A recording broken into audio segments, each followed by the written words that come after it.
Selamat siang semuanya. Nah, terima kasih nih udah bergabung di dalam workshop hari ini. Salam kenal. Tadi sebelumnya aku udah mengenalkan diri, aku Velia, dan di sini sebagai host Design Room dari Commonwealth Bank Workshop. Dan di sini juga ada co-host aku, Hildi, yang bakalan ngebantu dan kita bakalan tektokan juga hari ini. Nah, excited banget deh denger dari kita bisa belajar nih dari dengerin sharing juga dari Commonwealth Bank.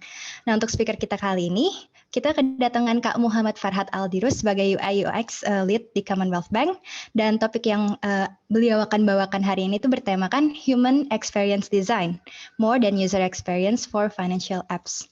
Nah, pada penasaran gak nih sama topik yang akan dibawakan Kak Farhat hari ini? Aku sih penasaran banget, gimana ya user experience di bidang di finance itu gitu. Oh ya, satu hal lagi nih sebelum kita mulai dengerin sharing dari Kak Farhat ini. Nanti di akhir sesi kita akan ada homework dari Commonwealth Bank, dan bagi yang mengerjakan juga akan mendapatkan sertifikat dari Commonwealth Bank ya. Nah, without further ado, oke, mari kita sambut Kak Farhat.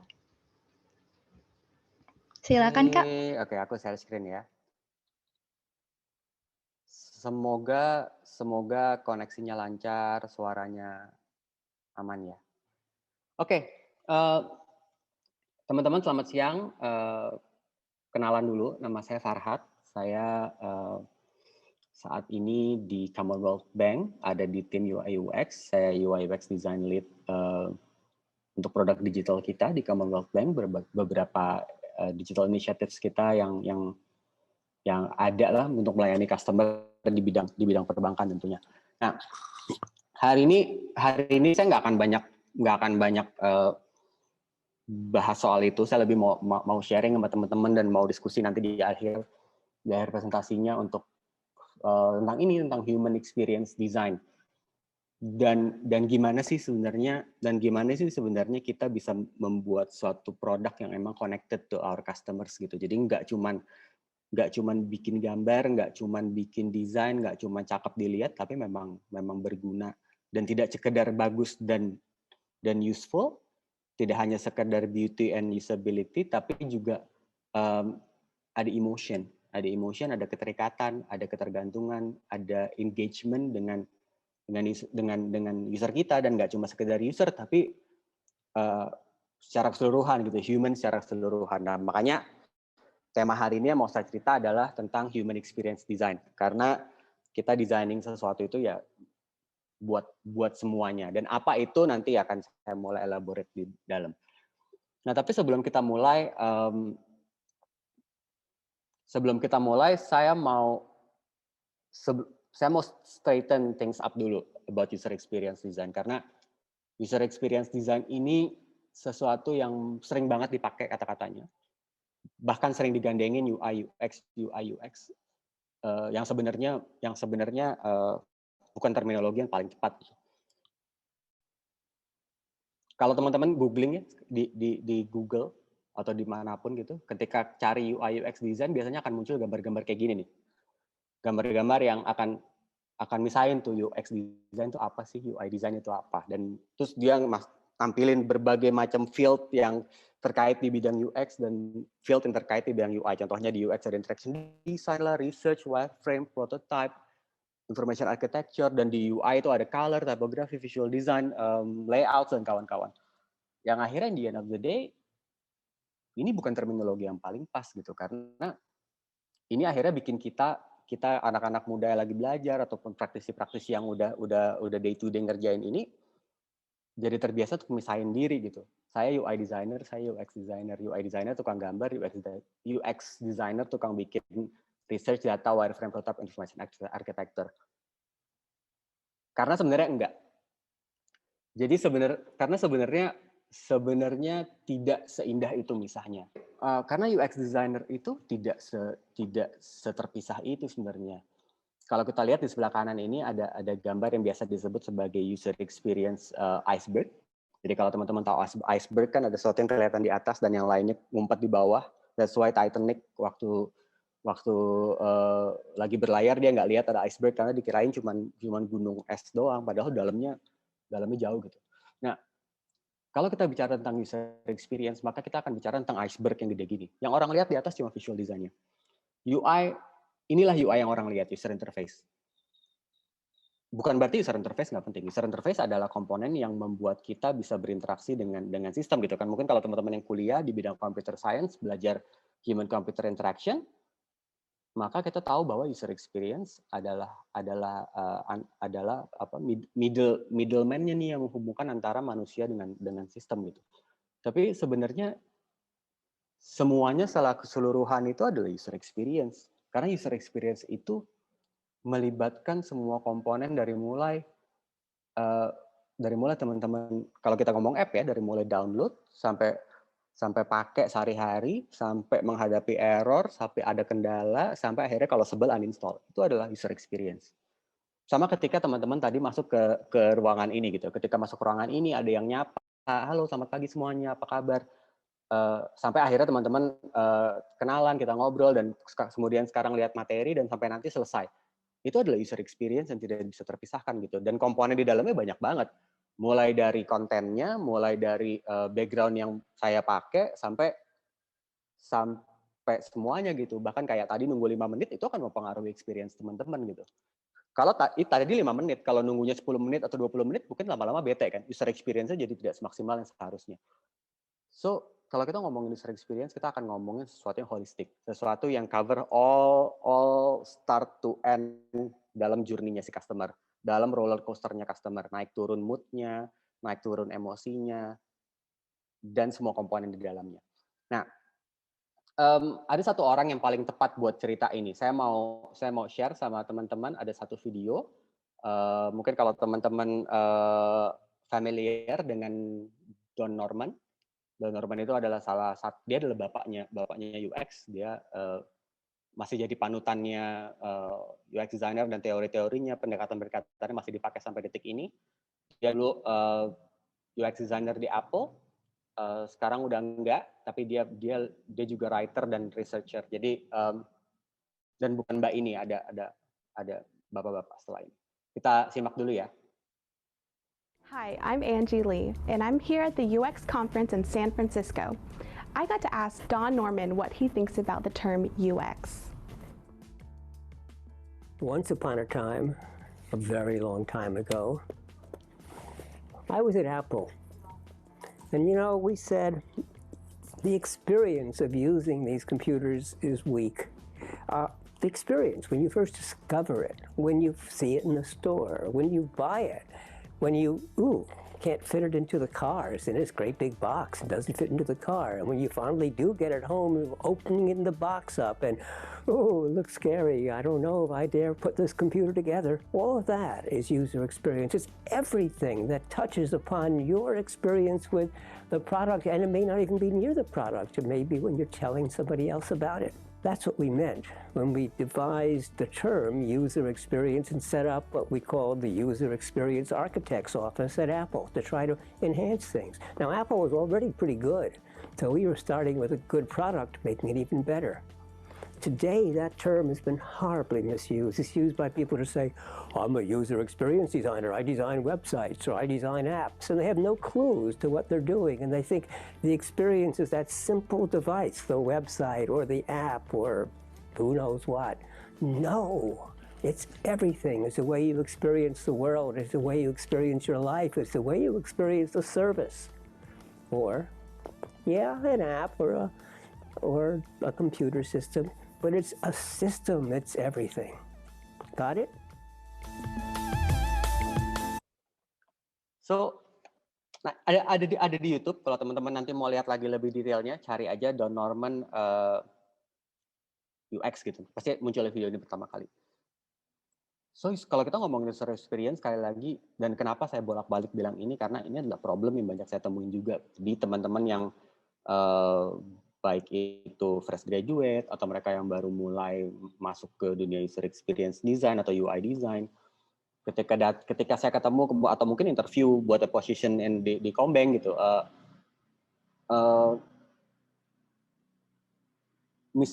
misinterpretasi ini yang masih banyak terjadi. Jadi makanya saya selalu mau sampaikan bahwa user experience design bukan cuma tentang kita ngegambar aplikasinya, tapi tentang gimana kita buat sesuatu, gimana kita bikin desain yang yang emang bisa, nggak cuma bisa dipakai buat customer kita, tapi gimana caranya ngasih experience dia dari awal sampai akhir. Dari mulai dia lihat logo kita, dari mulai dia lihat logo produk kita, sampai akhirnya dia tergantung sama produk itu. Sama halnya kayak kita yang sekarang udah mungkin udah kena tuh virusnya tuh, bangun tidur yang dicari handphone, yang dibuka mungkin WhatsApp atau Instagram.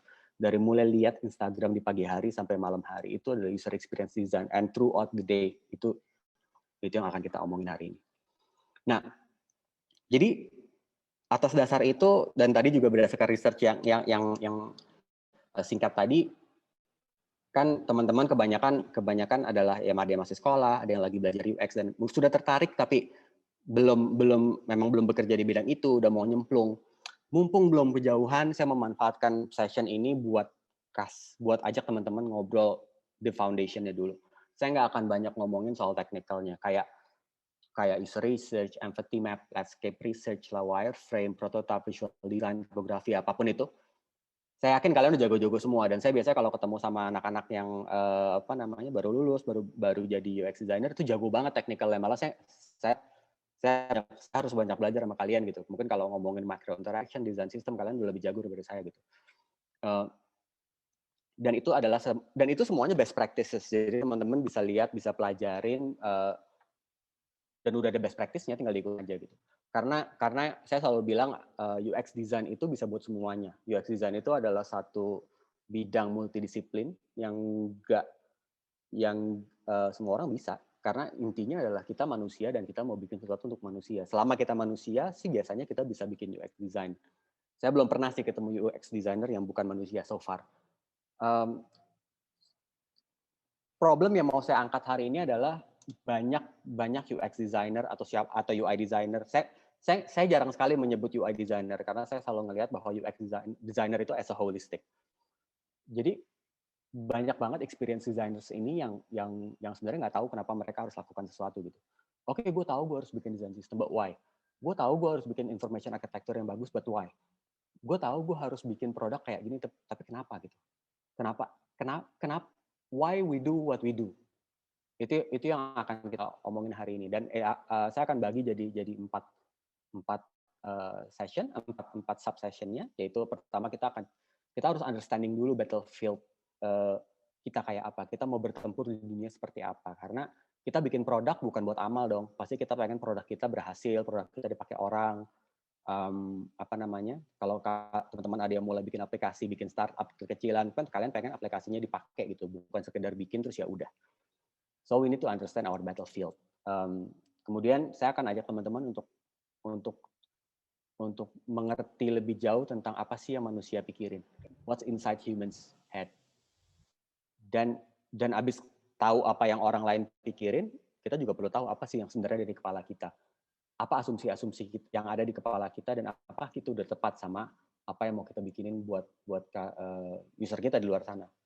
Dan yang terakhir adalah setelah kita understanding the people, sekarang gimana caranya kita bisa membuat desain untuk mengubah pola pikir seseorang supaya orang itu ngikutin apa yang kita mau. Kan intinya kita bikin produk itu kan. Kita bikin sesuatu kan intinya adalah kita pengen orang untuk pakai sesuatu yang kita bikin dan buat mereka berpikir seperti yang kita mau kan. Dan gimana sih caranya? Jadi itu adalah 4 hal yang akan kita omongin. Oke,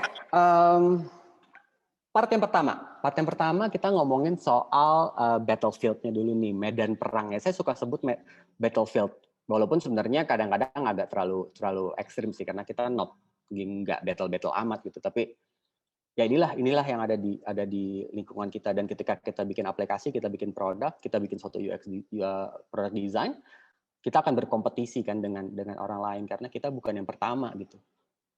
Kita mungkin bukan jadi orang yang pertama, jarang lah bisa jadi orang yang pertama gitu. Cuman ya gimana caranya kita bisa compete dengan apa yang ada di sekitar kita gitu, apa yang ada di market. Nah, teman-teman mungkin sekilas udah pada aware bahwa Indonesia gede banget. Kita ada 274 juta, hampir 275 sekarang tahun 2021 ini, data per Januari. Dan dan 98,2% itu adalah smartphone owner. Dan ini meningkat. Ini makin banyak orang yang punya smartphone. Sejak pandemi ya, jadi dari tahun 2020 ke 2021, smartphone owner itu meningkat 22%. Artinya adalah ketergantungan orang terhadap mobile devices itu semakin gila-gilaan. Dan itu peluang buat kita. Artinya kita lebih banyak channel buat bisa masuk ke kehidupannya orang. Kalau kita lihat lebih detailnya lagi, dari Desember 2020 kemarin dibanding dengan Desember 2019 itu 22% peningkatannya, jadi ada 66,9% akses itu dilakukan di mobile phone. Sisanya adalah ada yang dari tablet, ada yang dari laptop, ada yang dari termasuk dari smart devices atau dari game console. Itu termasuk di sisanya yang dari 66,9% ini. Nah, sedangkan kalau kita lihat dari top 2 operating systems yang ada di dunia nih, ini kalau data di Indonesia saat ini 92,3% akses itu dari Android devices, turun 1% sejak Desember, dan 7,5% dari Apple devices. 18% naiknya nih, karena sekarang kalau kita lihat antara iPhone sama Android phones juga kalau ngomongin harga ya juga udah head to head gitu kan. Android phones nggak bisa dibilang murah juga, kalau mau yang kayak Samsung S20 gitu kan harganya juga nggak bisa dibilang recehan gitu ya. Dan dari sini sebenarnya kita juga bisa lihat sih bahwa walaupun sekarang saya share di Apple Developer Academy Alumni, saya tetap harus colek teman-teman bahwa hey, 92.3% of your users are on Android. Jadi as a user experience designer, kita nggak boleh ngunci terhadap satu teknologi. Kita harus ikutin apa yang user kita pakai dan apa yang user kita lakukan.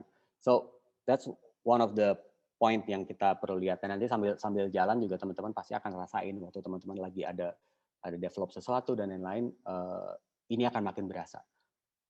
Dan lucunya lagi kalau dilihat Google Query untuk shopping di 2020 itu isinya 1 sampai 10 itu 8 dari 10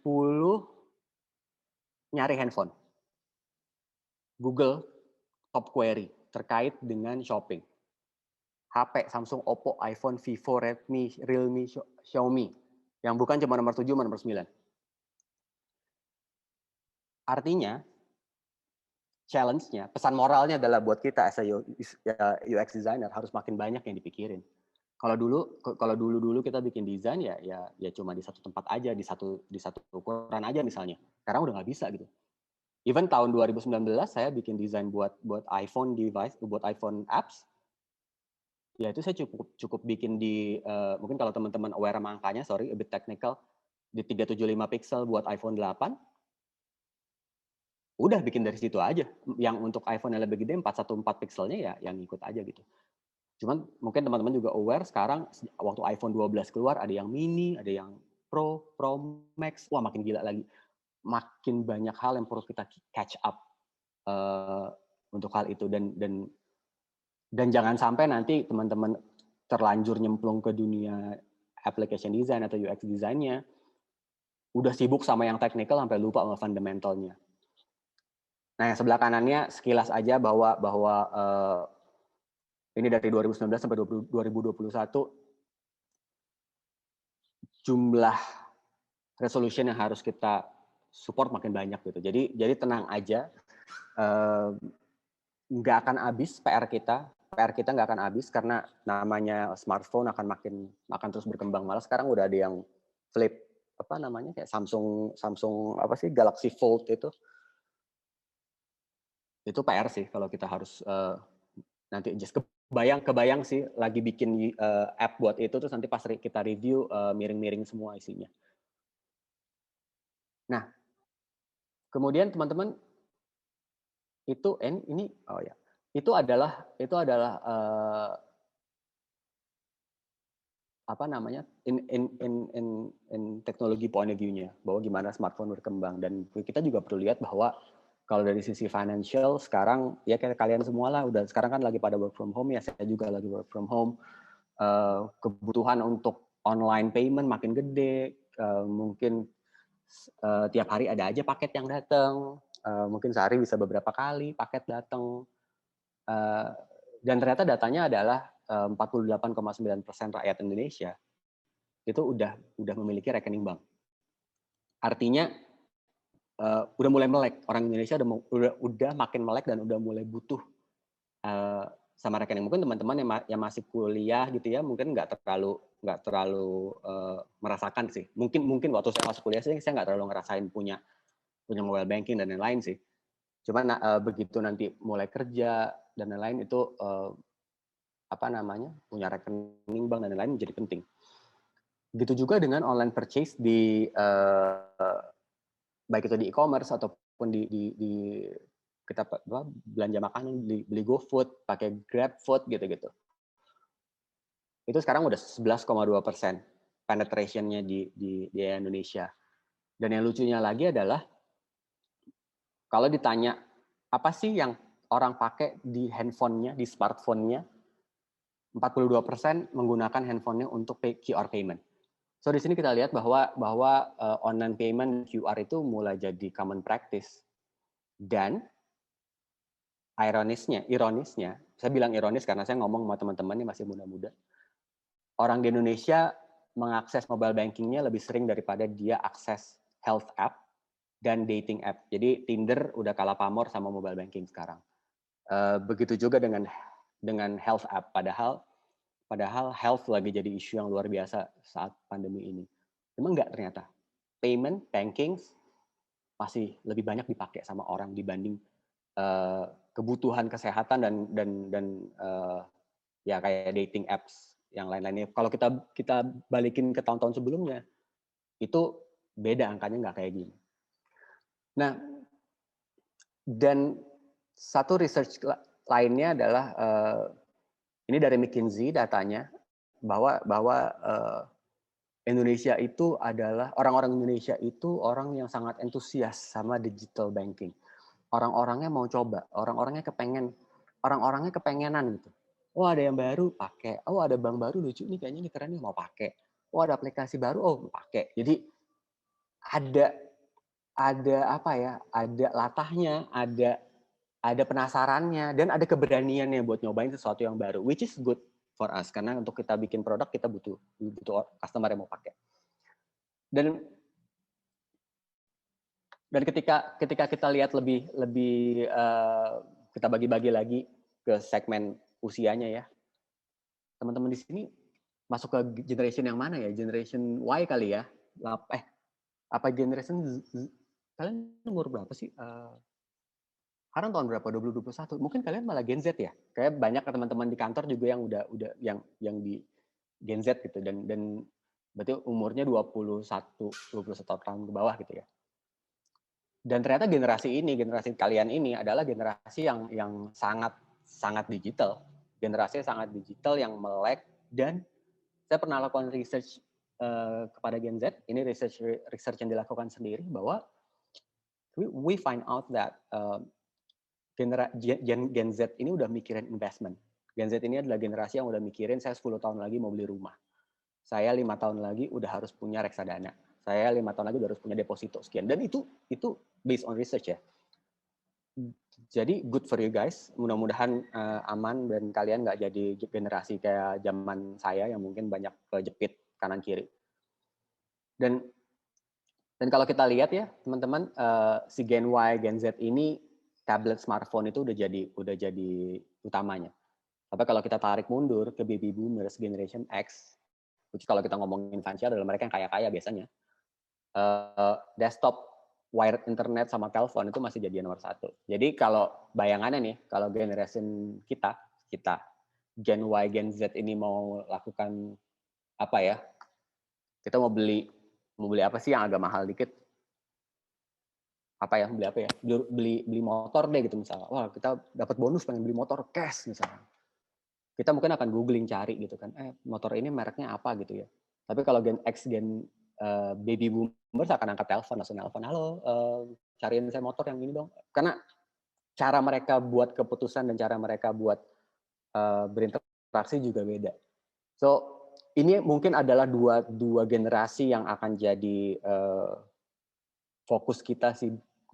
By saying kita adalah waktu kita bikin produk, mungkin mereka dua ini akan banyak pakai nanti ke depannya.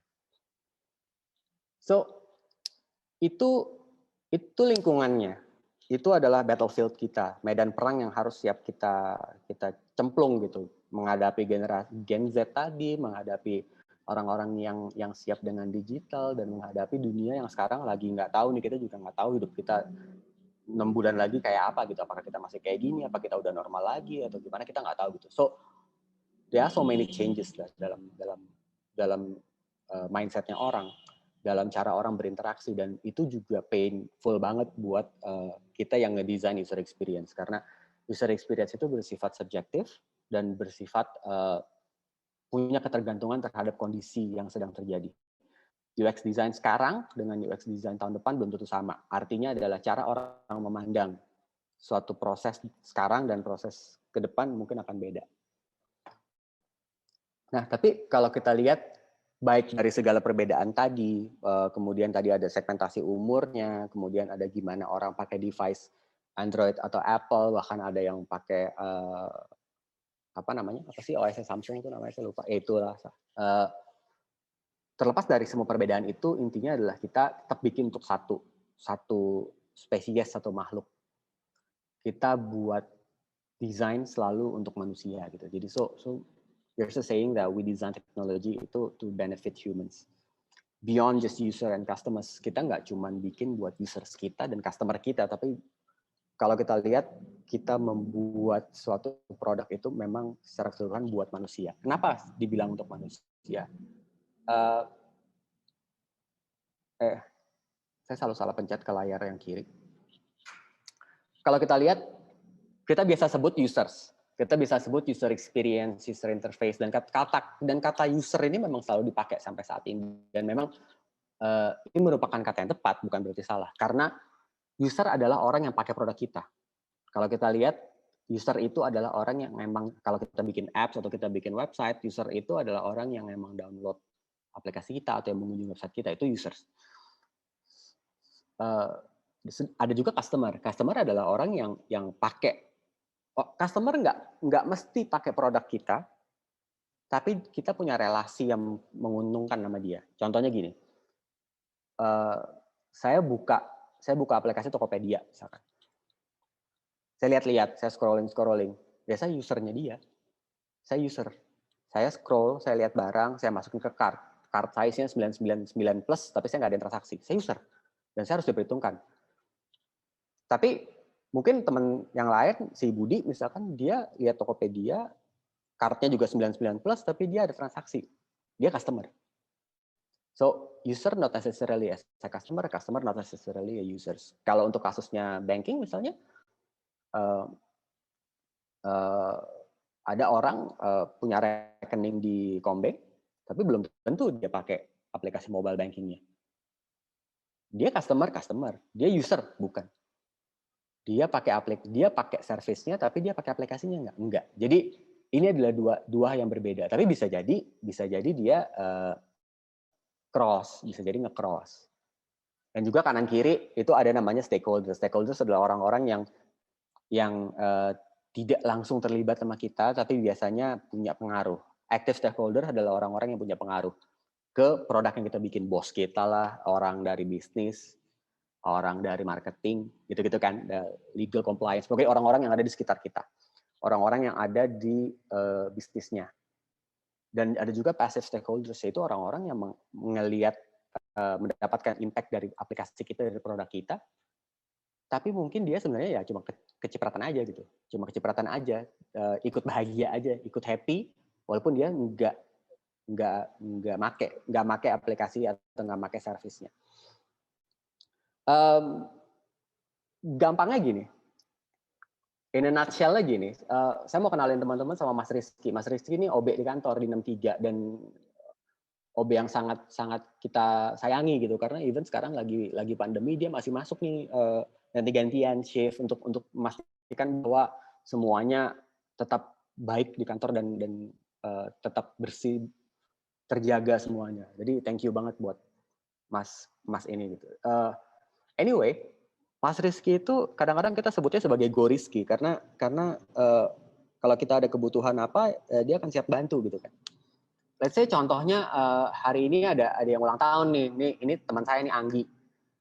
Hari ini Anggi ulang tahun nih dan dia minta tolong Mas Rizky untuk beliin donat di tempatnya biasa. Mas beliin donat dong Mas, 1 box buat anak-anak di tempat biasa. Oke Mbak, siap saya beliin. Nah Mas Rizky datang ke toko donat di bawah yang biasa dia beli misalkan. Dia beli 1 box, udah beli 1 box dibawa ke atas dimakan sama-sama. Nah tadi yang si Mas Rizky ini adalah orang yang kalau kita boleh analogikan ini adalah service, adalah produk, adalah layanan yang kita bikin. Usernya siapa? Usernya adalah orang yang memang pakai produknya, pakai servisnya, yaitu ya teman saya tadi yang nitip beliin donat. Stakeholdersnya siapa? Stakeholdersnya ya mas-mas yang jualan donat di bawah. Dia nggak ada hubungannya sama usernya. Mungkin dia nggak ada hubungan sama user, tapi dia mendapatkan benefit dari Go Rizky tadi. Dia mendapatkan benefit dari Mas Rizky yang siap turun. Karena Mas Rizky-nya nggak ada, mungkin dia nggak akan dapat pelanggan. Karena kita yang udah di lantai 63 mungkin akan terlalu malas untuk turun ke bawah misalnya. Dia stakeholders. Dia mendapatkan keuntungan, tapi sebenarnya dia tidak punya impact langsung terhadap produknya. Dan si geng makan doang bayar kagak ini yang kerjaannya udah nikmatin makanan yang datang ke atas doang ya mereka juga dapetin benefitnya gitu. Dan yang bahagia siapa? Di sini kalau kita ngomongin happy, ngomongin puas, ngomongin customer satisfaction, siapa yang bahagia di sini? Usernya bahagia jelas karena dia ulang tahun, produknya mungkin apalagi kalau pas beli ada diskon, makin happy lagi. Terus donatnya datang ke atas, dia nggak pakai capek turun ke bawah dan tetap aman, tetap terjaga. Happy. User is happy. User happiness nomor 1 buat kita. Yang kedua, stakeholder kita happy apa nggak happy? Karena mereka dapat jualan, dapat duit nih, dapat hard cash dari penjualannya. Salesnya naik.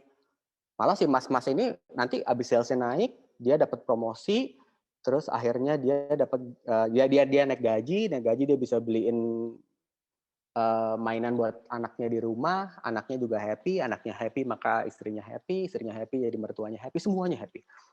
Dan si geng makan doang bayar kagak ini ya jelas happy, dapat makanan gratis, siapa yang nggak happy gitu kan? Happy semua. Dan ketika satu orang happy, waktu dia kerja, dia akan kerja dengan lebih baik, terus dia akan mungkin waktu meeting juga lebih ramah, akhirnya orang yang diajak meeting juga happy. Nah, dengan kita lihat kayak gini teman-teman, kita lihat bahwa sebenarnya produk kita, kalau kita ubah gambar Mas Rizky ini jadi gambar handphone atau aplikasi yang kita bikin, maka aplikasi yang kita bikin itu tanggung jawabnya bukan cuma untuk bikin user happy doang. Kita punya responsibility untuk bikin user kita dan lingkungan sekitarnya untuk jadi happy. Kita bikin aplikasi yang bikin usernya bahagia, tapi bikin orang kanan kirinya susah. Kita harus tanya lagi, should we create that product? Kalau sampai kita bikin aplikasi yang bikin stakeholdernya happy, tapi ternyata orang sekitarnya menderita, apakah itu yang harus kita bikin? Gitu.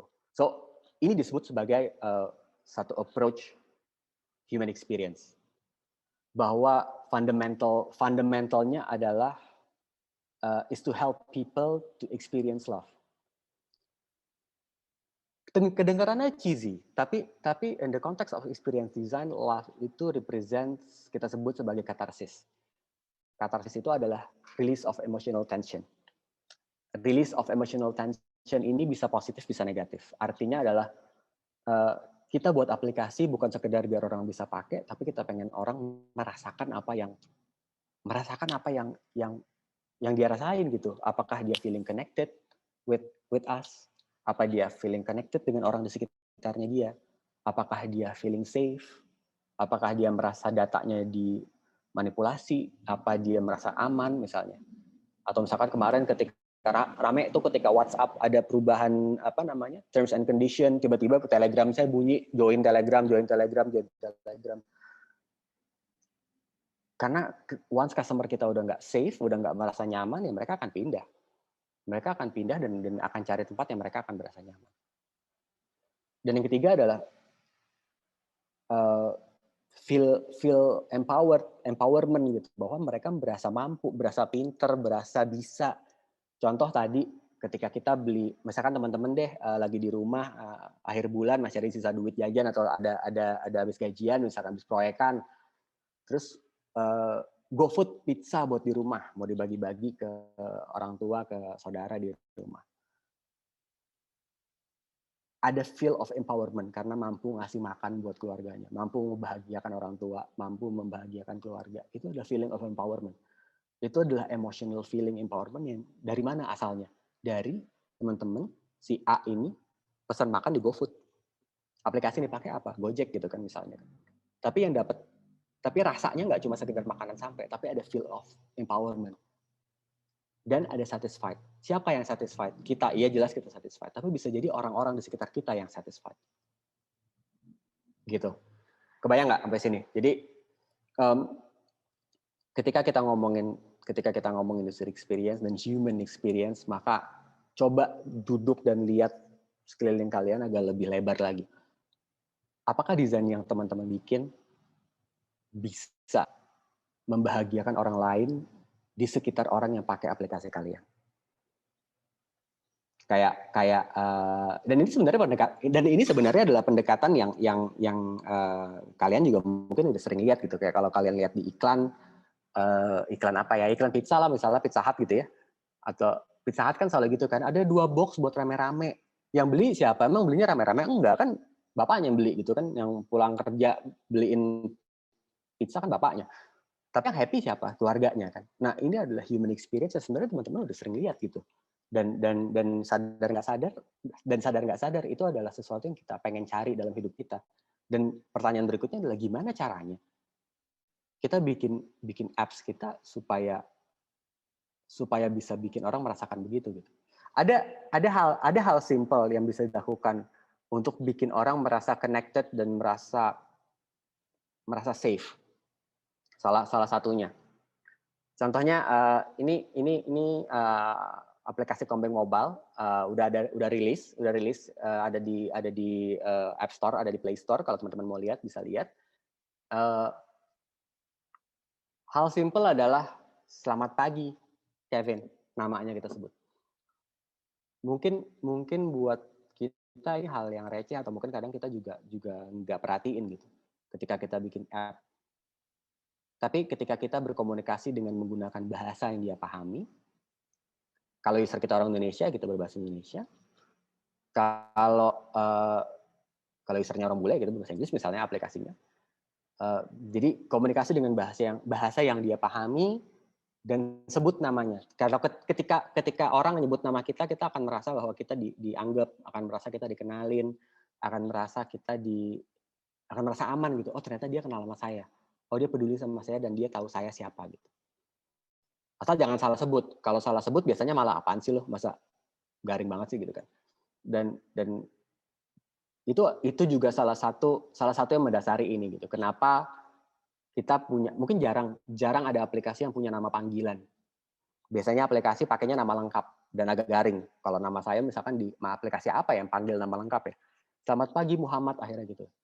Ya saya nggak merasa itu nama saya gitu. Maksudnya saya tidak dipanggil dengan nama itu gitu sehari-hari. Mungkin ada yang namanya Budi gitu, namanya Budiman Sujatmiko, panggilannya Joe. Boleh aja dong. Selamat pagi Joe. Orang akan merasa lebih connected. Dan ini adalah simple writing, simple copywriting yang teman-teman bisa leverage. Tapi kenapa? Ini sebabnya kenapa. Gitu. Ini nanti saya cerita yang ini, saldo di bawah. Oke, sebelum masuk sini.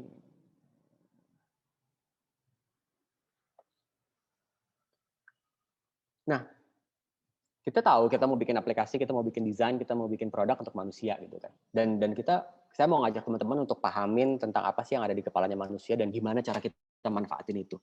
Kita mau manipulasi orang, kita mau bikin orang berpikir supaya dia berpikir seperti yang kita mau. Nah, teman-teman, otak kita itu ada 3 tempat. Ini adalah teorinya Paul MacLean.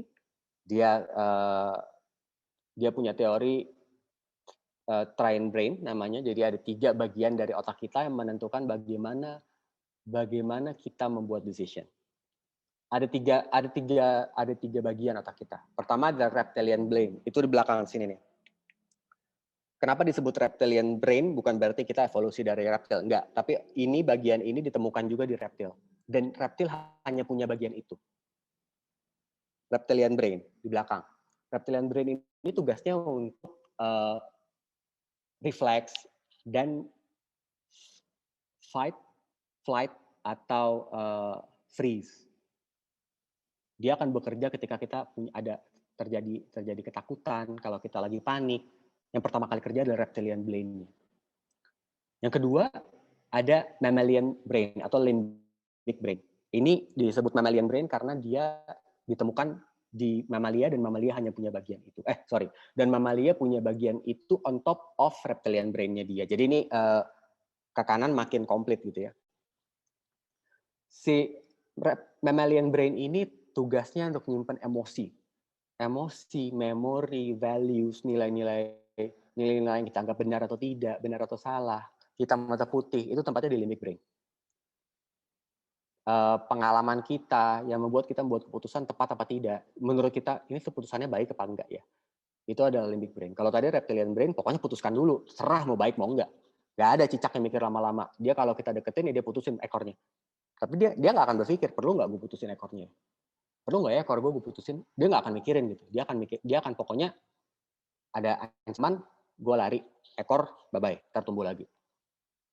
Itu reptilian brain, dan kita bukan makhluk seperti itu. Dan yang ketiga adalah bagian yang membuat kita menjadi manusia, namanya neocortex, atau ada juga yang disebut sebagai frontal cortex atau frontal lobe. Itu adanya di depan sini. Itu adalah otak yang membuat kita bisa berpikir secara logis, logika matematika, financial decision, abstraksi,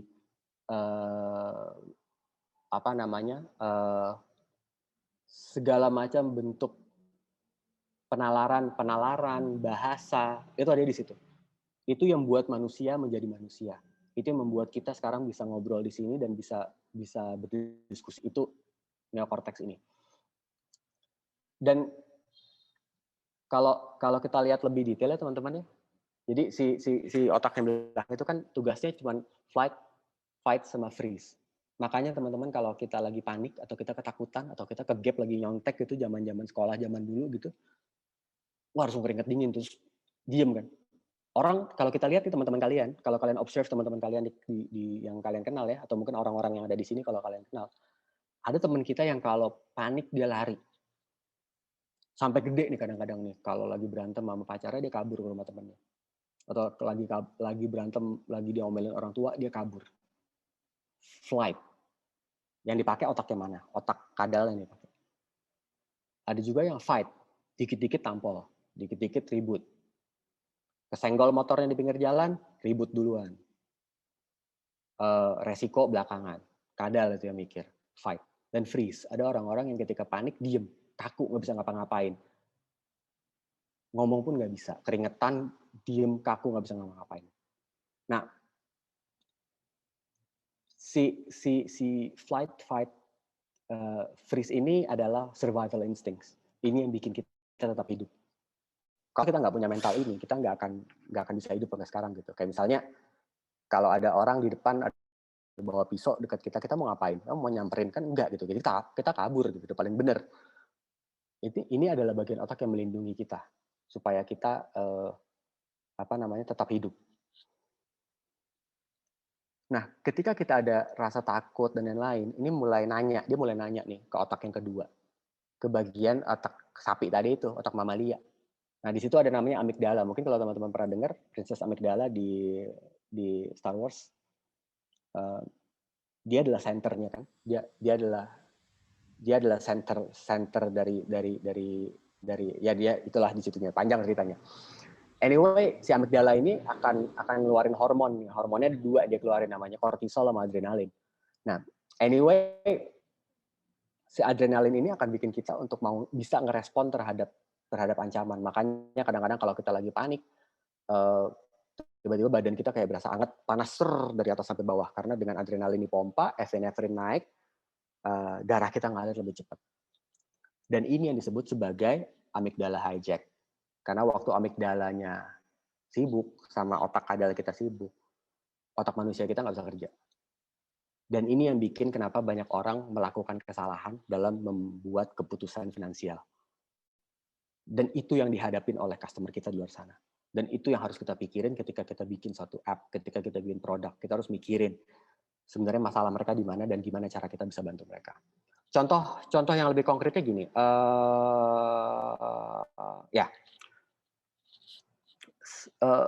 Ini cerita pribadi bahwa saya pernah lagi malam-malam naik motor pulang kerja. Saya harus ke ATM. Saya lagi ada butuh ada harus dibayar gitu besok dan nggak bisa debit, harus dan nggak bisa transfer, harus cash. Kalau nggak salah mau bayar mbak atau gimana gitu, dia harus ada duit cash. Saya cari ATM nggak ada sepanjang jalan itu kan, udah malam, udah jam berapa ya, kayaknya udah malam banget deh. Kemudian saya lagi jalan, tiba-tiba adalah si random gas station ini. Wah, saya datang dong. Oh, hore, akhirnya ada pom bensin, ada ATM tuh di situ tuh. Akhirnya saya masuklah ke ATM itu, ke ruang ATM itu. Dingin banget kan karena udah malam. Saya langsung keluarkan kartu ATM-nya, saya masukin ke ATM. Nothing happen. Ternyata ATM saya ketelan. Panik sih, maksudnya saat itu emang lagi butuh banget, lagi butuh cepet, tiba-tiba kartu ATM ketelan, gimana dong? Nah, ketika kondisi ini terjadi, apa yang kita pikirin, apa yang waktu itu ada di otak saya yang saya pikirin? Yang saya pikirin adalah saya nggak berani lagi untuk ngambil uang di ATM yang nggak ada, yang nggak ada orang yang jagain, yang bukan di banknya. Misalkan kalau di bank kan ada kan, walaupun banknya tutup, ATM-nya kan kebuka ya, dan biasanya kan ada satpamnya, atau ada apa gitulah. Sedangkan kalau di pom bensin ini kan nggak ada siapa-siapa, malam-malam gitu nggak ada siapa-siapa, mau nanya ke mas pom bensinnya juga nggak tahu. Jadi sejak saat itu saya nggak berani tuh ngambil duit di malam-malam di ATM di pom bensin, apalagi di pom bensin yang pom bensin yang waktu itu saya lakukan. Pengalaman itu tersimpan di otak saya dan saya nggak mau melakukan itu. Dan pesan moralnya adalah ketika kita nggak mikirin emosinya orang, ketika kita lupain emosinya orang, dan ternyata ada kejadian yang tidak menyenangkan terhadap dia, kita akan kehilangan user kita. Kita akan kehilangan customer kita, sebagaimana teman-teman kita yang mendadak Instagram dan kurangin pakai WhatsApp. Nah, jadi teman-teman, otak kita yang logika tadi emang selalu telat. Memang dia 1/5 lebih lambat daripada yang si reptil dan si mamalia tadi. Makanya buat keputusan finansial nggak pernah mudah buat orang. Nah, ya itu yang bikin kenapa scrolling Instagram itu lebih gampang daripada bayar tagihan. Rasanya lebih enteng aja scrolling Instagram daripada lihat saldo tabungan. Karena memang itu lebih mudah, karena karena nggak sampai ke neocortex, kita nggak mikir, dan nggak ada orang lihat Instagram sambil pegang kepala bagian depan. Karena disitulah tempat mikirnya kan. Jadi kalau teman-teman lagi ujian, lagi kuliah, lagi ujian, lihat ada temennya ujian yang dipegang kepala bagian depan, itu artinya dia lagi mikir. Tapi kalau ada yang lagi ujian yang dipegang belakangnya, berarti dia nggak mikir sebenarnya, emang nggak tahu aja apa yang harus dijawab. Dan ini udah pada nonton belum ya? Film ini Inside Out, nonton deh. Ini mereka hidup di amigdala, dan ini ngeliatin gimana human behavior itu dipengaruhi sama emosi, dan gimana cara kita untuk manipulate emosi. Nah, trivia. Jadi waktu kita bikin produk related sama uang, otak mana sih yang mau kita minta untuk berpikir? Ada ide nggak? Saya buka chat. Tulisin di chat dong. Gimana sih cara buka chat? Ada ide nggak? Audrey bilang neocortex, pada jawab neocortex, terus ada yang jawab mamalia. Oke. Neocortex mamalia. Jawabannya iya. Benar, nggak salah. Tapi sebenarnya ketika kita ngomongin otak mana yang mau kita kejar, itu sebenarnya terkait dengan produk apa yang mau kita bikin. Contohnya gini. Ketika kita ngelihat ada SMS datang gitu dari ibu kos misalkan, jangan lupa besok bayar kosan, kalau enggak kamarnya ibu kasih orang. Atau ini atau enggak dapat WhatsApp dari temennya, bro, yang kemarin utangan bisa dibayar apa belum? Maka yang pertama kali mikir adalah si buaya tadi, si kadal tadi akan mikir, aduh nggak deh gue banyak tagihan gue banyak banget, nggak deh gue nggak bayar deh, gue kabur aja deh, gue pura-pura ya bisa kali dinego ya temen gue yang ini deh. Akhirnya dia mau kabur gitu, atau mungkin balik marah sama temennya, lu apa sih sama gue aja, perhitungan banget. Itu fight sama flight. Jadi kalau ada kalian punya teman yang ngutang sama kalian terus pasti tagih lebih galak, itu sebenarnya buaya yang ngomong atau kadal tadi itu. Nah, si kadal akan ngomong gitu.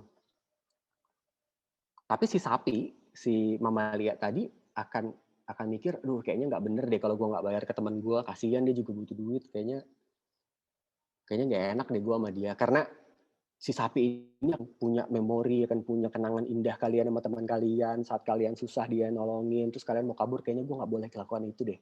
Si sapi itu yang mikir tuh, dia emang emosional orangnya. Dan manusia akan berpikir bahwa kalau ngomongin tadi kos-kosan, gue bayar deh daripada gue diusir gitu. Atau gue bayar deh daripada gue kena denda misalnya. Atau gue bayar deh daripada temen gue ribet nanti, udah gue bayar aja deh. Nah, untuk case ini kita pengen neocortex yang menang.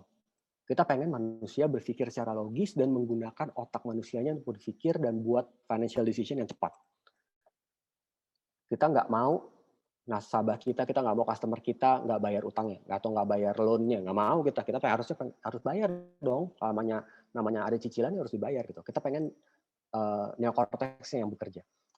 Tapi case kedua, kadang-kadang kita as a UX designer dengan sengaja nggak pengen orang berpikir seperti manusia.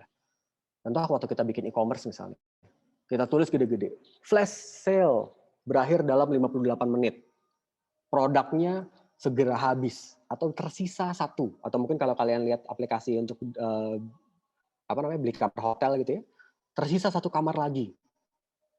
Itu yang diincar siapa? Yang diincar kadalnya.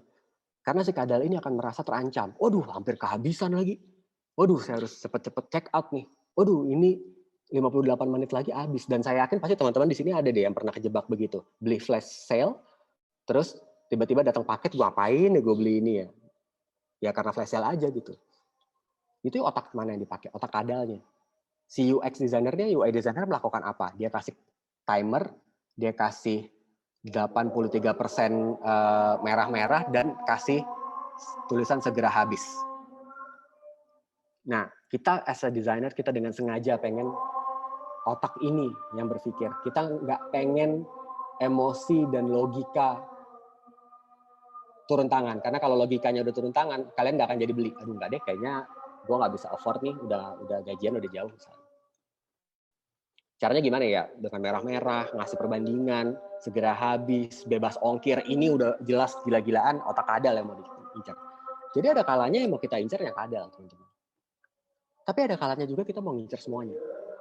Contohnya di Komeng Mobile ada satu feature namanya Goal Saver. Goal Saver ini untuk kalian bisa nabung.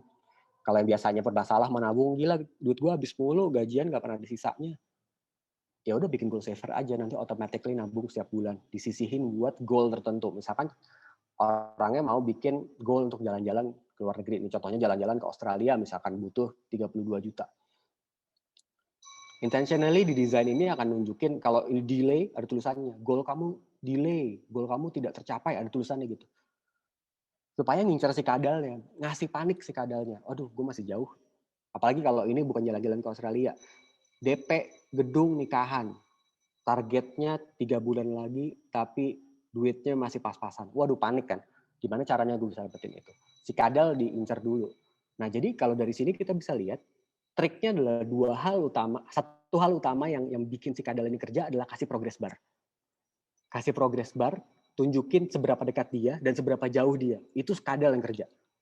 Karena otak kita begitu ngelihat garis warna merah atau garis masih jauh, itu panik duluan. Kayak ketika teman-teman lagi naik mobil, naik motor, lihat bensinnya udah di bawahnya udah di bawahnya lagi. Itu nggak peduli mau Pertamina, mau Shell, mau pinggir jalan, yang penting bensin bukan air gue beli. Kadal.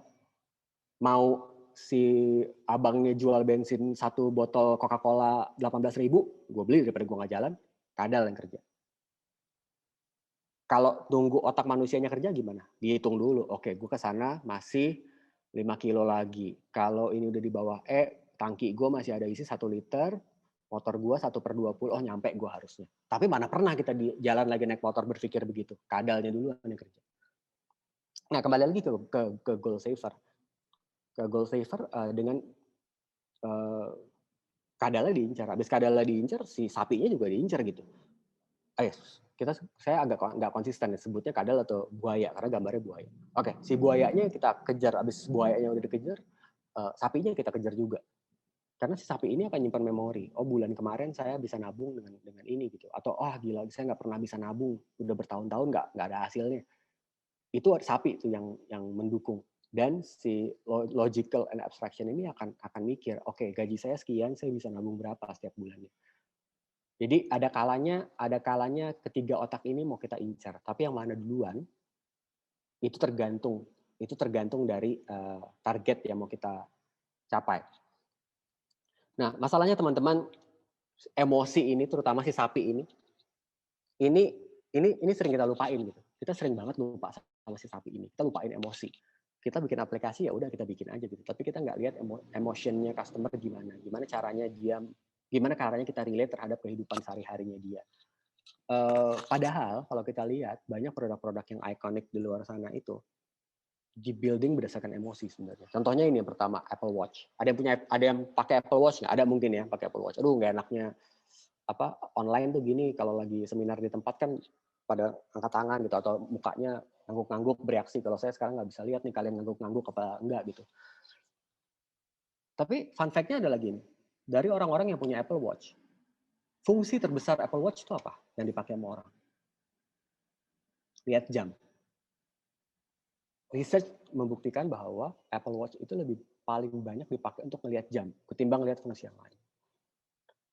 Tapi kenapa orang beli Apple Watch? Karena ada emotional, karena ada story yang diceritakan, karena ada emosi yang dibawa dari brandingnya.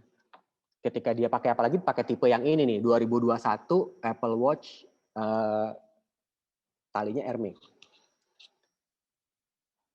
Akan ada sesuatu yang bisa diceritakan dari dia. Produk ini akan bisa cerita sama orang bahwa dia itu orangnya seperti apa. Kalian pasti bisa lihat, kadang kalau kalian lama-lama jadi UX designer, lama-lama nyebelin orangnya. Lama-lama kalian akan jadi orang yang nyebelin. Nyebelinnya dalam arti gini, kalian kalau ngeliat orang akan bisa ngejudge orangnya kayak apa. Orang itu tuh orangnya kayaknya gini deh, tipe orangnya tipikalnya gini. Karena apa? Karena yang dia pakai itu bercerita tentang apa ya dia. Sama aja kayak sepatu Air Jordan misalkan. Itu Air Jordan 1, AJ1 Chicago. Harganya gila-gilaan. Tapi kenapa orang beli? Apa bedanya sama sepatu Kasugi? Apa bedanya sama sepatu Nike yang lain? Karena it tells stories. Ada emotional dari Michael Jordan-nya. Ada emotional bahwa sepatu ini adalah sepatu pertama yang dipakai sama Michael Jordan di NBA setelah dia sign up sama Nike. Ada emotional value yang orang bawa. Sebagaimana orang menghargai pecel lele gitu. Enggak. Kalau dimanapun Anda berada, pecel lele itu spanduknya begitu. Nggak pernah tiba-tiba beda begini bentuknya gitu kan. Dan akan ada emotional value di situ. Nggak peduli kaya, nggak peduli miskin, nggak peduli punya duit banyak atau nggak punya duit, pecel lele akan selalu begitu dan kita akan selalu mau makan pecel lele itu. Ya, ada yang suka ayamnya, ada yang suka bebeknya, ada yang suka lelenya gitu kan. Tapi pecel lele ini ngasih value buat kita, ngasih story buat kita. Karena yang kita beli itu bukan cuma produknya, bukan cuma ayam gorengnya, bukan cuma Apple Watch-nya, bukan cuma sepatunya, dan bukan cuma iPhone 3GS-nya. Tapi ada yang kita beli adalah emotional value dari kita terkait dengan si brandingnya tadi. Gimana kita terkait dengan Apple, gimana kita terkait dengan Nike, khususnya Air Jordan, dan gimana kita terkait dengan pecel lele gitu. Emotion, makanya emotion menjadi sangat penting. Dan kalau teman-teman lihat di chart yang sebelah kiri itu, si sapi itu di tengah-tengah, kesannya dia nggak ada perannya, tapi justru dia sangat berperan. Karena dia akan ngasih, dia yang akan ngingetin kita, value apa, memori apa, kenangan buruk apa, dan kenangan baik apa terhadap keputusan itu. Dia yang akan memutuskan. Nah makanya ya, contohnya nih teman-teman, tips, kalau misalkan kita pengen logical abstraction-nya kerja, kita tulis yang apa yang menjadi emotion secara umum di UI-nya. Misalnya, bayar cicilan kamu sebelum tanggal 1, 500.000. Orang kalau dibilang gitu doang nggak mau bayar, tapi tulis, to avoid penalty. Atau misalkan, ibu kos tadi, Bud bayar kos ya, gitu doang orang nggak bayar. Si ibu itu menggunakan teknik UX writing yang tepat untuk mengincar emosi and value. Bud, bayar kosan ya. Kalau nggak bayar besok, kamarnya ibu kasih orang. Itu emotion and value yang diserang. So, itu kenapa menjadi penting. Dan mudah-mudahan akan bisa ngobrol lebih lanjut lagi. Oke, mungkin selanjutnya saya agak lebih cepat sedikit, karena waktunya udah mulai menipis. Dan mohon maaf, karena saya agak banyakan ngomong. Dan hal ini teman-teman, si 3 otak ini sebenarnya diterjemahkan sama Don Norman tadi jadi 3 level design, 3 levels of design approach, yaitu visceral design, I want it, biasanya ini terkait dengan beauty, estetik, kemenarikannya apa enggak. Ini ada elevator pitch, ini adalah kalau kayak kita ngelihat orang dan gimana first impression kita terhadap orang itu adalah visceral design. Dan teorinya adalah Don Norman bilang bahwa people akan cenderung percaya sesuatu yang terlihat lebih cantik akan bekerja lebih baik. Dan itu juga yang desainersnya iPhone, desainersnya di Apple punya prinsip itu gitu. Create something that is more beautiful and people will believe that it works better as well. Mungkin enggak juga. Mungkin bekerjanya sama aja sama yang lain gitu. Mungkin not work better juga. But people will believe bahwa itu bekerja lebih baik karena memang bentuknya cakep gitu ya. Kalau kita lihat kan produk-produk kayak Apple kan cantik-cantik ya bentuknya ya.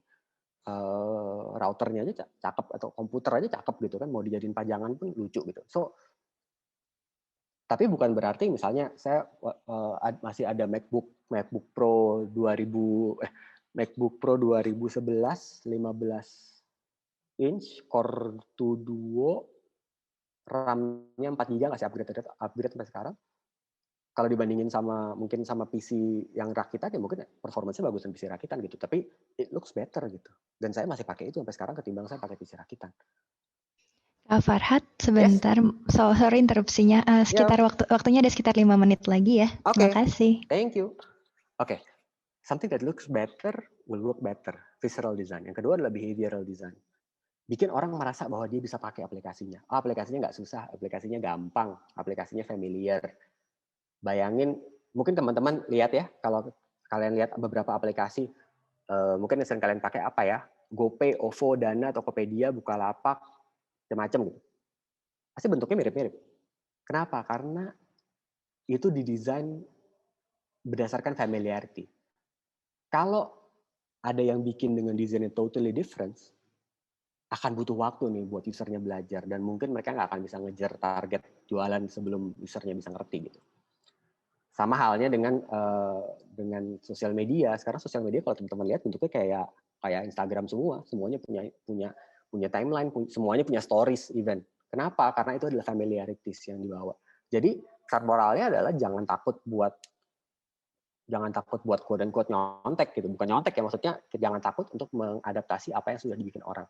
Dan it's a good way sebenarnya untuk kita nggak reinventing the wheel. Dan yang ketiga adalah reflective design. Reflective design akan membuat customer kita, user kita, atau manusia itu berasa bahwa app kita, produk kita itu melengkapi hidupnya dia. Sebagaimana kita sekarang nggak bisa hidup kalau nggak pegang Instagram misalnya. Sebagaimana sekarang kita nggak sah kalau nggak makan di foto dulu misalnya. Dan sebagaimana kita nggak bisa makan kalau nggak ada GoFood misalnya. it reflect us sampai kita pikir kalau itu barang nggak ada, mati deh gue.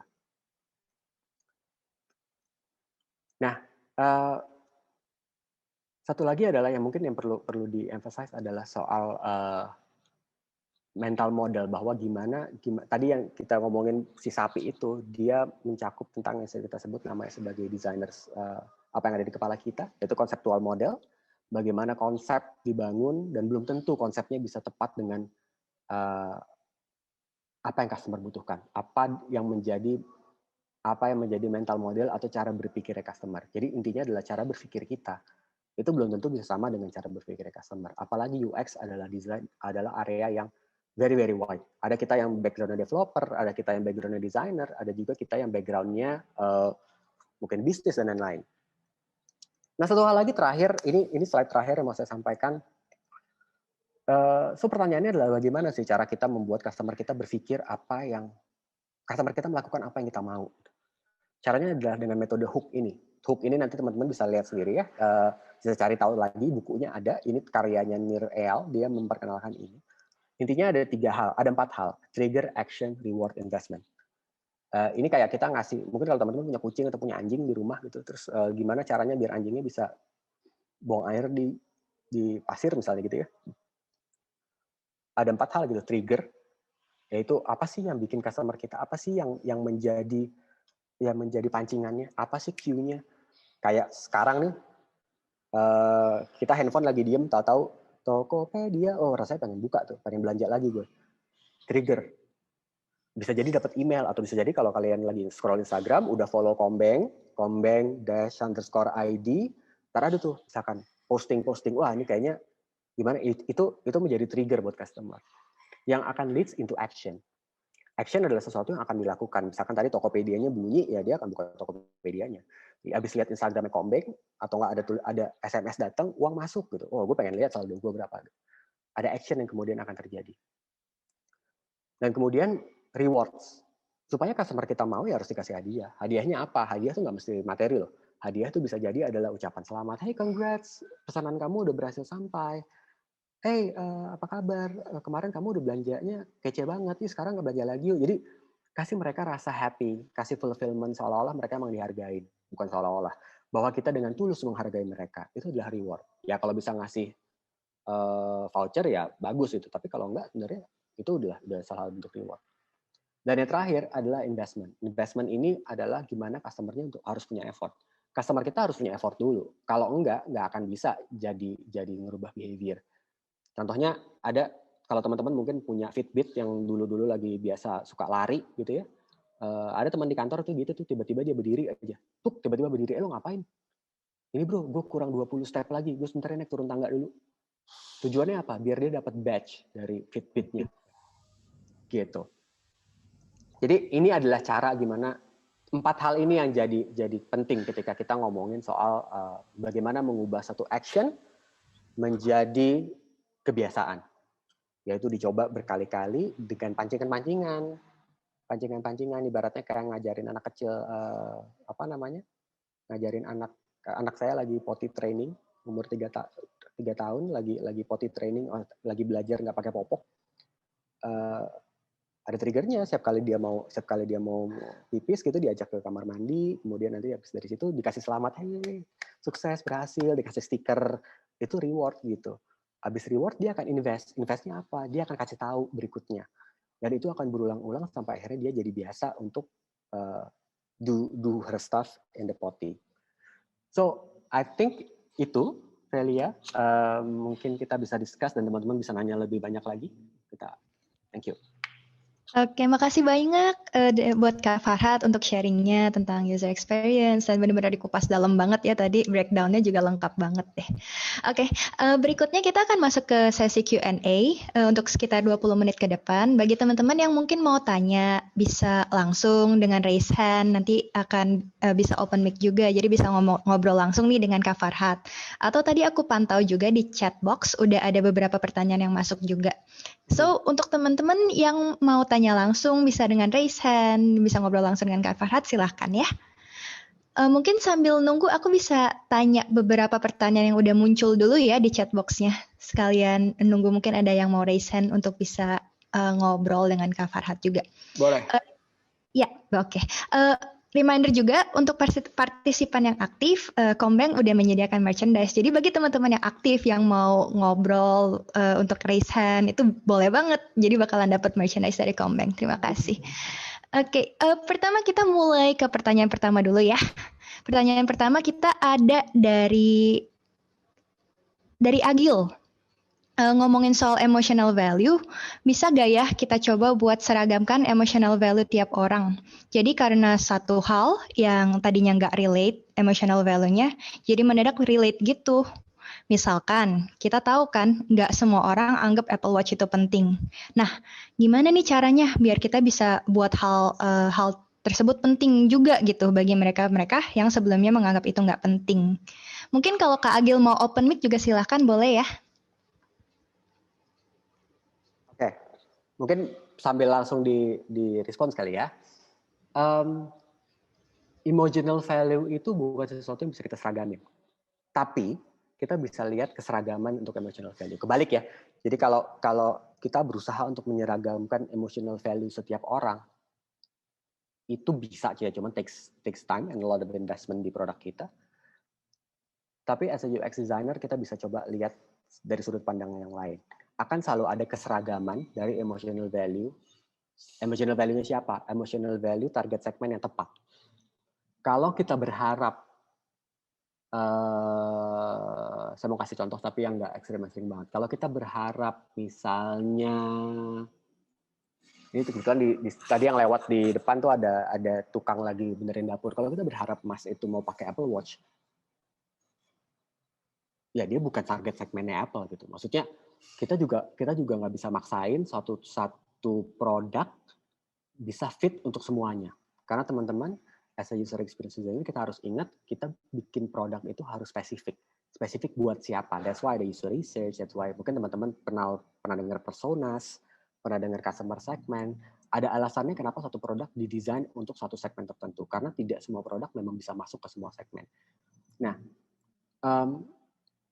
tapi mungkin gini, terkait emotional value, maka kalau ketika kita lihat akan ada keseragaman. Contohnya gini, orang Indonesia, misalnya orang Indonesia akan punya satu nilai yang tidak dimiliki oleh orang lain. Atau tidak dimiliki oleh orang bule gitu. Atau sebaliknya, kita nggak bisa langsung mentah-mentah gitu ngambil produk yang ada di luar negeri terus kita apply ke Indonesia. Karena mungkin kurang tepat buat segmennya. Mungkin bisa dianggap nggak sopan, mungkin nggak bisa dibilang nggak sesuai dengan normanya. Akan selalu ada value-value luhur, kita sebutnya value-value luhur yang kita bisa lihat. Nah kemudian, tapi gimana caranya kita bisa bikin, kita pengen bikin orang anggaplah Apple Watch jadi penting gitu. Gimana caranya? Caranya adalah dengan kita kasih tahu triknya. Mungkin nggak harus Apple Watch ya, Gil ya. Jadi produk yang kamu bikin kita harus kasih tahu, kita harus emphasize. Ada dua hal yang bisa di-emphasize, bisa positif, bisa negatif. Positif adalah kita bisa lihat apa yang akan dia dapatkan lebih kalau dia pakai aplikasi ini. Misalnya, kemarin tuh produk apa ya tiba-tiba yang jam-jam Android yang tiba-tiba heboh, Realme kalau nggak salah. Karena dia bisa ngecek oksigen level di saat ada ada berita untuk ngecek oksigen level dari COVID-19 orang yang kena OTG. Kalau misalkan kita kena OTG itu oksigen levelnya dicek dan dia punya capability itu. Artinya adalah gimana caranya untuk bisa bikin penting? Bukan, kita tidak akan berusaha untuk bilang, smartwatch itu penting. Enggak. Yang penting adalah, you need to check your oxygen level. Atau never miss your notification again. Jadi, selalu tunjukin apa sih yang jadi nilai plus dari aplikasi, dari produk kita. Gitu. Kira-kira begitu sih. Gil. Thank you. Mudah-mudahan menjawab. Oke, makasih banget Mas Farhad untuk jawabannya. Kita ke pertanyaan selanjutnya ya. Ini sebelum pertanyaan selanjutnya nggak ada yang mau raise hand nih. Kalau ada yang berani nanya langsung dapat nih merchandise-nya loh. Nah ini kadal nih, diincer nih. Udah belajar ya kita semua. Oke, sambil nunggu, mungkin aku bakal bacain pertanyaan selanjutnya ya. Pertanyaan selanjutnya dari Kak Aziz, apakah strategi 3 otak ini yang disebutkan tadi kadal, sapi, manusia itu lebih impactful dalam bentuk copywriting atau ada bentuk lain? Oke, bentuknya macam-macam sih. Copywriting adalah salah satunya. Jadi intinya adalah semua bentuk user interface, semua bentuk yang user lihat, semua bentuk kita berkomunikasi itu bisa kita pakai. Karena kan writing, design itu kan semuanya how we communicate with our customers kan. Jadi jawabannya iya. Tergantung kita mengemasnya. Kalau kita mulai dari sisi writing-nya, maka tergantung kita menyampaikan message-nya. Contoh tadi pesan ibu kos tadi yang saya kasih contoh. Antara besok bayar utang, antara besok bayar kosan dan besok bayar kosan. Otherwise barang lo gue tendang. Atau apa namanya? Apa sih biasanya yang misalkan ini saya baru tadi dapat kapan ya dapat hari apa gitu dapat dari saya pakai PLN mobile, aplikasi PLN bagus loh sekarang loh, kalian lihat download deh, keren banget. Ada notifikasinya, tagihan sudah ini lakukan pembayaran untuk memastikan layanan tetap oke gitu. Nah itu salah satu bentuknya. Bentuk lainnya selain copywriting adalah visual design yang lain, misalkan kayak tadi ada progress bar, apakah mau pakai icons, apakah mau pakai karena icon vector images yang kita pakai atau foto-foto yang kita pakai itu ngaruh loh ke otak manusia. Contohnya gini, kenapa misalnya kalau kalian misalnya lagi searching buka website buka website asuransi misalnya, nanti fotonya adalah foto keluarga bahagia, lagi cengar-cengir, anaknya lagi digendong sama bapaknya, kemudian ada kakeknya di belakang. Itu adalah memicu otak sapi, bukan otak kadalnya, otak sapinya, emosinya diangkat. Bahkan foto, image aja, itu kita nggak boleh asal pilih, karena salah-salah pilih, malah yang ada orang nggak relate sama emosinya. Contohnya kenapa kalau kalian lihat Gojek, ada di websitenya kalau nggak salah, ada abang Gojek naik NMAX, terus lagi senyum sama, dia lagi nyetir, terus penumpangnya di belakang pegang handphone, cengar-cengir. Emang pernah kalian cengar-cengir di Gojek? Kan nggak pernah gitu kan, pasti ya udah sama abangnya duduk aja diem, apalagi kalau yang perempuan mana mau deket-deket sama abangnya gitu kan. Tapi poster itu menunjukkan bahwa everyone is happy loh, abang Gojeknya happy, motornya NMAX, cicilannya lumayan, dia sejahtera dan penumpangnya juga happy. So semua bentuk bisa dipakai sih, semua bentuk bisa dipakai tergantung gimana cara kita mau sampaikan message-nya gitu. Oke, nah kita ada pertanyaan lagi nih, satu yang masuk dari ada dari Astri. Astri ini nanya, apakah jumlah user dengan otak kadal paling dominan di perbankan? Apakah jumlah user dengan otak kadal paling dominan? Oke, so gini, jawabannya iya. Iya itu adalah mungkin saya bukan bilang di perbankan dominan itu, tapi iya karena memang financial decision itu merupakan hal yang sulit.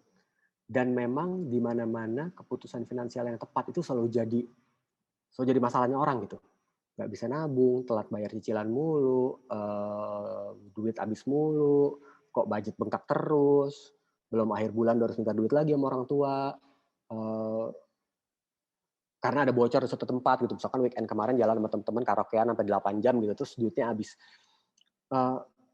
Jadi iya, jawabannya adalah iya, karena memang secara nature otak kita yang bagian manusianya, neokorteksnya itu, emang lebih lambat 1/5 dibanding otak kadal kita, dan 1/5 second di impuls di otak, di neuron kita itu lama banget. Kayak kita kalau mimpi ya, kalau kita mimpi tidurnya sebentar tapi mimpinya kayak 2 hari, pernah nggak? Kayak inception gitu kan, masuk. Karena sebenarnya 5 detik di yang terjadi itu lama, dan jawaban dan hal yang sama terjadi nggak cuma untuk perbankan sebenarnya, karena keputusan kita memang paling cepat itu dilakukan di skadal tadi gitu. Makanya orang sering berantem, makanya kita sering salah ngomong, makanya kadang-kadang ada yang bilang ya lo pikir dulu baru ngomong, karena memang ngomong tuh lebih cepat daripada mikir gitu. Jadi jawabannya iya, jawabannya manusia memang pada dasarnya adalah otak bagian situ dulu yang kerja, baru otak bagian logiknya yang bekerja. Nah, makanya beberapa triknya kayak tadi, gimana caranya kita manfaatkan desain kita dan manfaatkan writing kita buat men-trigger supaya dia mikir dulu. Contohnya ketika simpelnya ketika kita mau delete file, ketika kita bikin UI buat delete file, apa yang kalian bikin? Pasti akan bikin satu button dan akan bikin pop-up biasanya. Apakah yakin mau di-delete? Akan bikin itu dulu kan? Itu kan bikin orang mikir dong, aduh yakin nggak ya mau gue delete ya? Atau nggak gini, kalian lagi buka aplikasi Pages misalkan, lagi ngetik atau Microsoft Word, terus close belum di-save. Apa yang akan terjadi? Muncul pop-up kan? Nanya dulu, ini belum di-save loh, you will lose your change. Itu akan men-trigger otak kita untuk berpikir, oh iya kayaknya gue harus simpan dulu nih.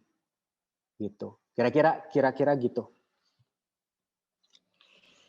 Oke, makasih Kak Farhad. Nah, ini ada pertanyaan baru masuk nih. Ada pertanyaan baru masuk dari Hansel Tona. Ini gimana Hansel, mau ngomong, mau open mic, apa mau dibacain aja nih pertanyaannya? Lumayan loh dapat merchandise dari Combank. Tuh Aziz angkat tangan tuh. Oh ya, Aziz angkat tangan ya? Ini dulu kita jawab atau gimana? Ini ya. Oh ya. Tes. Boleh. Aziz kalau mau nanya dulu boleh. Nanti selanjutnya akan pertanyaan dari Hansel ya. Oke, sebelumnya Mas Farhad terima kasih banget nih, materinya keren banget. Sebenarnya pengen nerusin yang tadi nih Mas. Tadi Mas Farhad bilang kalau misalkan let's say kita ngambil contoh asuransi gitu, ada foto misalkan ada keluarga apa segala macam.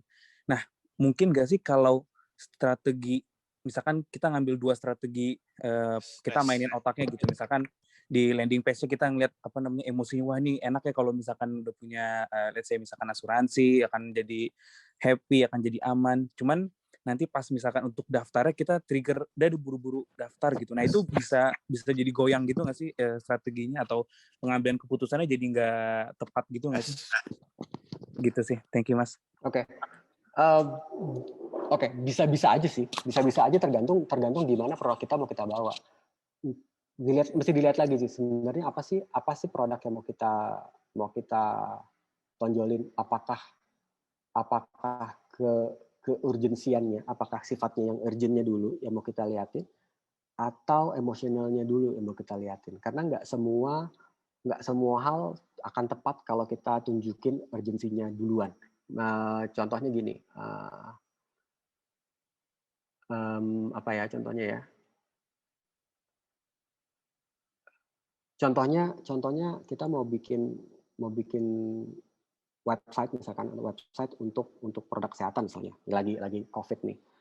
Akan beda ceritanya kita bikin obat sakit kepala sama kita bikin vitamin.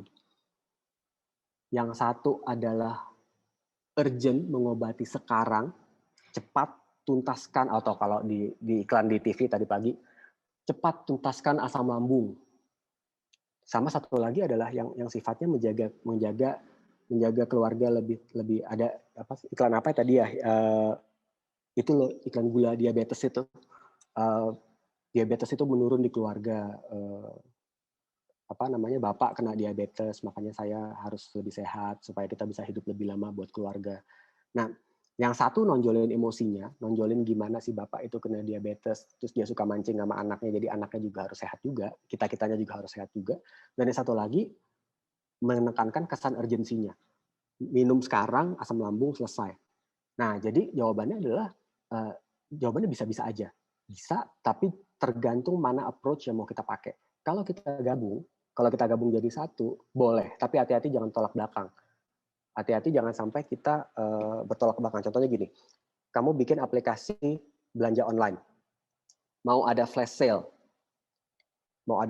belanja sekarang. Tapi begitu orang klik, messaging-nya lebih ke pastikan ini sesuai dengan kebutuhan Anda. Apakah ini bijak? Ya jadinya tolak belakang. Sebenarnya goalnya apa? Kalau kamu mau bikin orang jajan atau mau bikin orang nabung, itunya dulu yang mesti ditentuin. Jadi biasanya akan pilih salah satu approach. Tapi benar Ziz, thank you banget poinnya.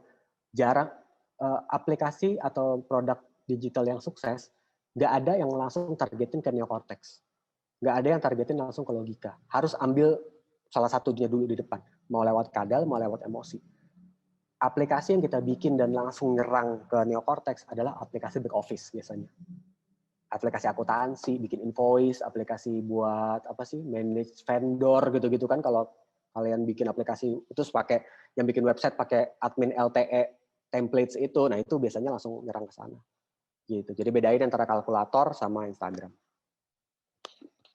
Nah, dan nambahin teman-teman, kalau teman-teman yang pakai ada Netflix di rumah, ada satu acara namanya Abstract. Cari deh, Abstract, ada saya lupa, coba googling aja Abstract Instagram designer. Nah itu tentang gimana designer UX designernya di Instagram, dan dia cerita banyak banget di situ, seru banget. Nanti teman-teman lihat deh. Oke, Val.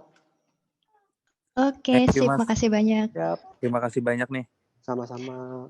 Oke, selanjutnya kita punya Hansel tadi yang udah siap nih mau open mic untuk nanya ke Kak Farhad juga. Silakan. Ya, selamat siang Kak.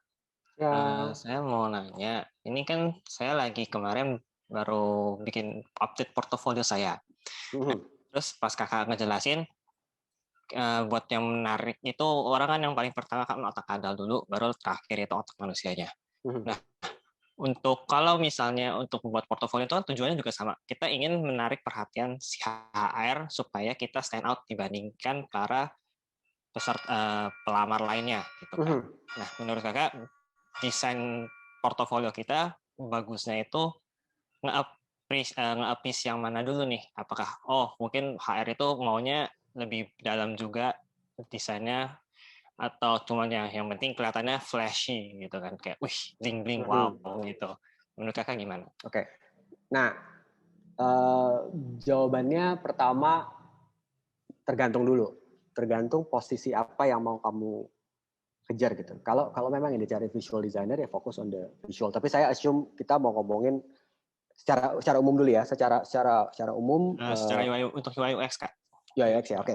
Kalau memang secara umum, kalau disebutnya UI UX biasanya kan berarti UX dan in the end of the day user interface-nya juga dibikinin gitu kan. Portfolio UI UX yang paling komprehensif itu kalau kamu bisa menjelaskan, bisa punya storytelling dari awal sampai akhir.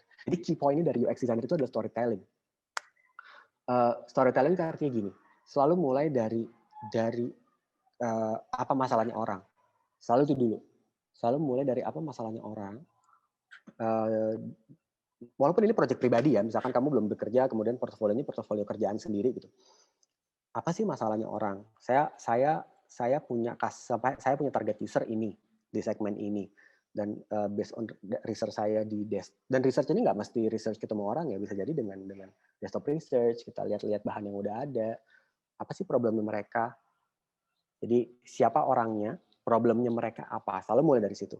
Baru dari situ terjemahkan ke bentuk pain points-nya. Pain points-nya adalah, berarti dari problem mereka ini loh yang paling major, ini loh yang paling bahaya, bukan paling bahaya, ini loh yang paling urgent untuk di solve. Habis pain point-nya apa, kemudian feature-nya apa dan journey-nya seperti apa. Nah, journey ini juga kemudian bisa macam-macam tergantung approach kamu. Ada orang yang lebih ke wireframing-nya dulu seperti apa, kemudian sampai akhirnya ada yang flashy. Nah, mungkin gini, untuk yang flashy itu sebenarnya icing on the top aja di belakang, karena ketika orang lihat portofolio, kita nggak akan mau ngirim portfolio 30 halaman makalah skripsi gitu, nggak akan dibaca sih. Jadi we have to be able to show all the journey dari mulai what we think, who are customer, what they think, what they do, what they see, what they feel. Nanti abis ini searching ya, namanya empathy map. Empathy map saya tulis. Mungkin kalau belum tahu, nanti coba cari empathy map. Empathy map itu adalah menunjukkan what our customer do, what they think, what they feel, say, what they say. Apa sih yang mereka lakukan? Nah, baru kamu terjemahin story-nya ke dalam bentuk produk. Atas dasar itu saya buat produknya seperti ini, UI-nya seperti ini, dan akan jadi plus point kalau setiap komponen yang kamu bikin ada alasannya. Dan mudah-mudahan dengan tahu tadi ini harus ada otak mana yang diserang, jadi kamu juga bisa cerita. this point of UI itu saya targetkan customer-nya untuk behave seperti apa gitu. Dan itu akan jadi plus point banget sih.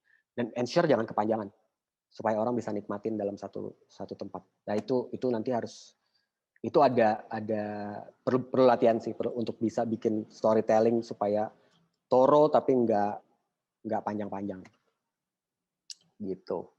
Coba dicari-cari empathy map, dipelajarin, itu mudah-mudahan akan sangat berguna buat kamu ntar bikin portfolio.